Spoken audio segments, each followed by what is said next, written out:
کیا ہی بھلا ہے خداوند کا شکر کرنا اور تیرے نام کی مدح سرائی کرنا اے حق تعالی۔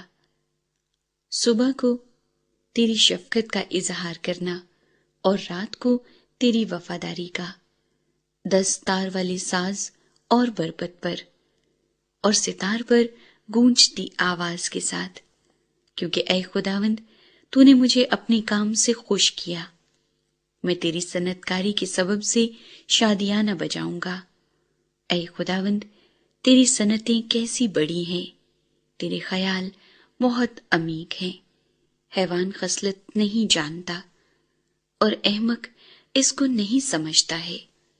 جب شریر گھاس کی طرح اگتے ہیں اور سب بد کردار پھولتے پھلتے ہیں تو یہ اسی لیے ہے کہ وہ ہمیشہ کے لیے فنا ہو، لیکن تو اے خداوند ابدالآباد بلند ہے۔ کیونکہ دیکھ اے خداوند تیرے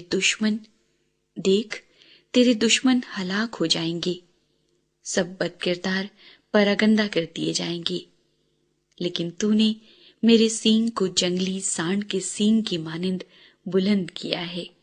مجھ پر تازہ تیل ملا گیا ہے، میری آنکھ نے میرے دشمنوں کو دیکھ لیا، میرے کانوں نے میرے مخالف بدکاروں کا حال سن لیا ہے۔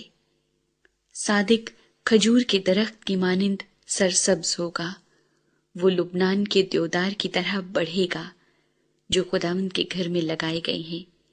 وہ ہمارے خدا کی بارگاہوں میں سرسبز ہوں گے، وہ بڑھاپے میں بھی برومند ہوں گے، وہ تر و تازہ اور سرسبز رہیں گی، تاکہ واضح کریں کہ خداوند راست ہے، وہی میری چٹان ہے اور اس میں ناراستی نہیں۔